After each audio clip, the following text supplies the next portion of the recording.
My dear friend and colleague, the talented, funny, and beautiful Betty White, is this year's recipient of our Guild's greatest honor, the Life Achievement Award.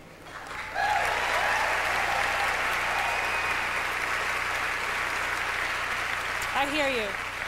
And yes, I know that a lot of people really find Betty White inspiring. I mean, she's been working as an actor in an industry for more than 6 decades in a business that doesn't exactly value getting older.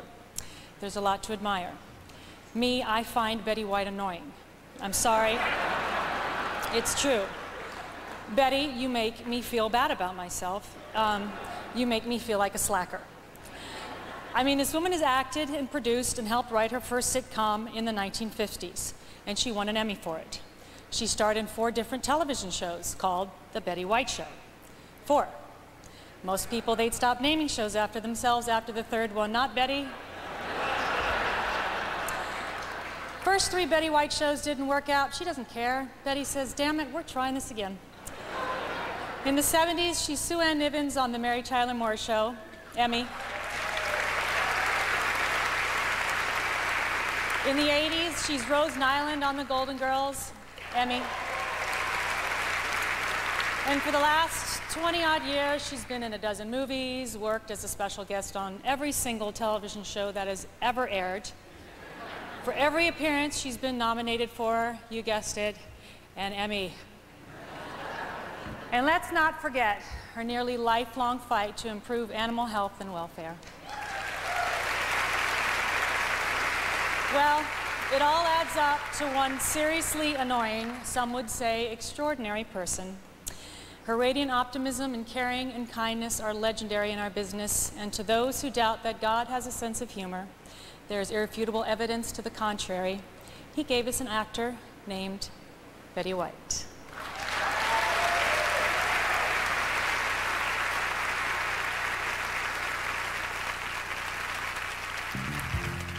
This is CBS Television City, and this is Betty White. She's preparing to play the part of Ann Douglas on The Bold and the Beautiful.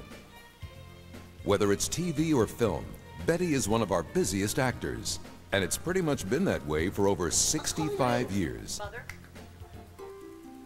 Betty was born in Oak Park, Illinois, and grew up in Los Angeles. After high school, Betty tried to find work as a radio performer in Hollywood. The results were discouraging until she got a lucky break on the NBC radio series The Great Gildersleeve, starring Hal Perry. Merry Christmas, Mr. Gildersleeve. Merry Christmas. What's merry about it? A few years later, just as television was getting off the ground, Betty was invited to be part of Hollywood on Television, a daily 5.5-hour-long variety program. The hours were brutal, but Betty loved every moment of it, even when the show was expanded to 6 days a week. Developing some characters from the show, Betty formed a production company and created a spin-off situation comedy, which they shot on the weekends. Betty White in Life with Elizabeth. Well, what's so terrible about spiders? Tell him, honey. They go doing. NBC took notice of Betty and gave her a chance to develop her talents even further with The Betty White Show. We now present with all our might, Betty White. I'm a little lamb who's lost in the wood. I know I could always be good to one who'd watch over me. Betty's perky personality and quick wit made her a natural for game shows. It was on one of those programs that she met the love of her life, password host Alan Ludden. And I'll give the first password tonight to Betty White. Their subsequent marriage turned out to be one of the happiest in Hollywood. Until then, this is Alan Ludden saying the password tonight is... Home. Will you take me home, please, Mr. Ludden? I certainly will, Miss Ludden. Thank you. Good night. Producer Grant Tinker was looking for a Betty White type and decided to go with the real thing when he cast Betty in the role of Sue Ann Nivens, the happy homemaker. Let's take a look at our finished product, shall we? Now then,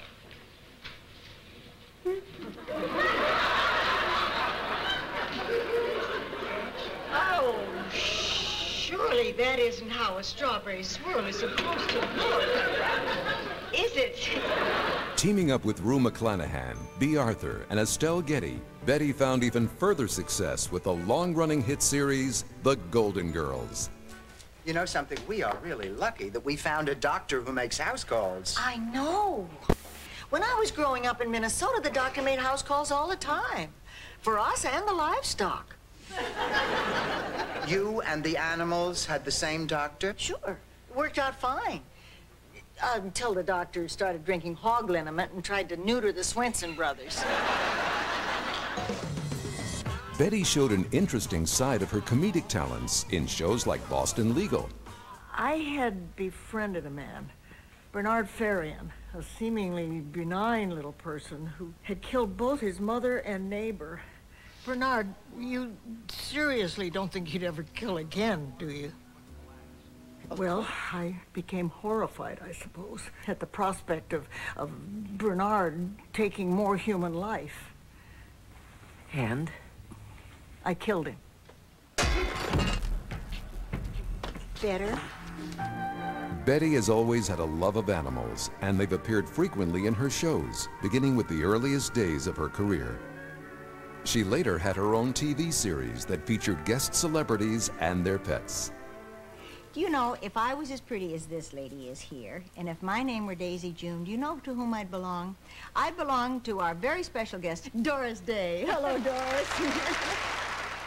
Betty has championed the protection and humane treatment of animals around the world, and she's worked vigorously to protect species that are threatened with extinction.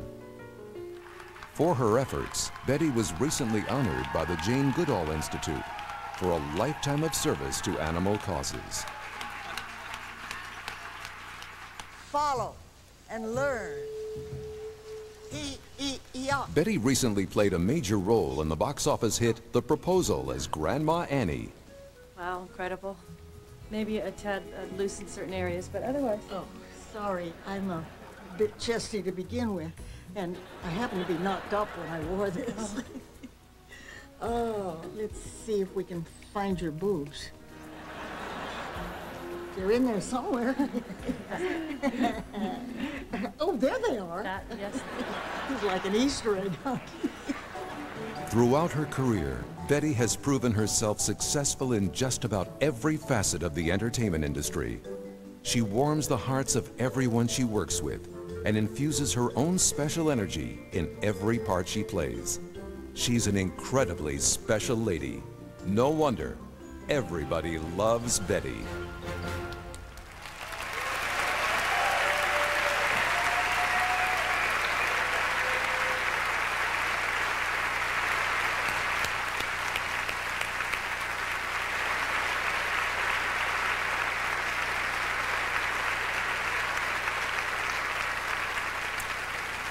This is Betty's height. Okay. Betty, my dear Betty White, for a career that continues to touch millions of fans and for your generous, ongoing humanitarian work, the Screen Actors Guild proudly presents you with this year's Life Achievement Award. Come on up.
from the bottom of my heart and from the bottom of my bottom, thank you for whatever. Oh, my dears, I can't. And the fact that this lovely lady, she is such a wonderful one with all the wonderful things that have happened to her. Isn't it heartening to see how far a girl as plain as she is can go?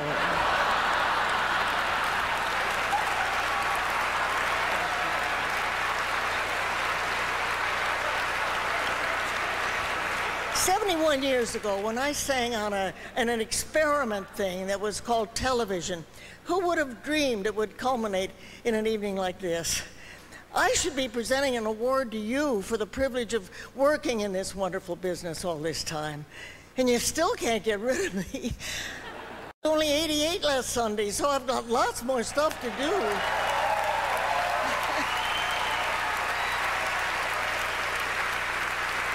Being in show business is like living in a small town. People greet you like neighbors, not like strangers. And through the mail, you form friendships that last for years with people you've never even met. I often wonder about people who don't have some kind of passion, something that they care so deeply about that it never fails to fascinate them.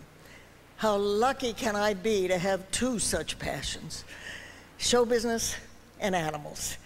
Actually, I may have more than two passions, but that's none of your business. I am still, to this day, starstruck. I look out at this audience and I see so many famous faces. It would never have even occurred to me to imagine such a thing as this moment. And I still can't believe I'm standing here. This is the highest point of my entire professional life. To the Screen Actors Guild, to each and every one of you, thank you from the bottom of my heart. Thank you.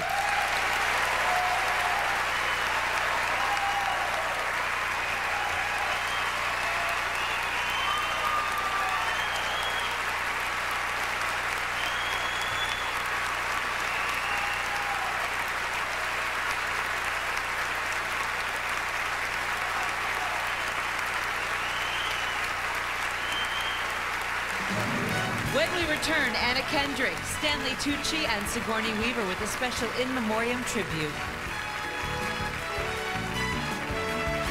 The 16th Annual Screen Actors Guild Awards is presented by L'Oréal Paris, because you're worth it.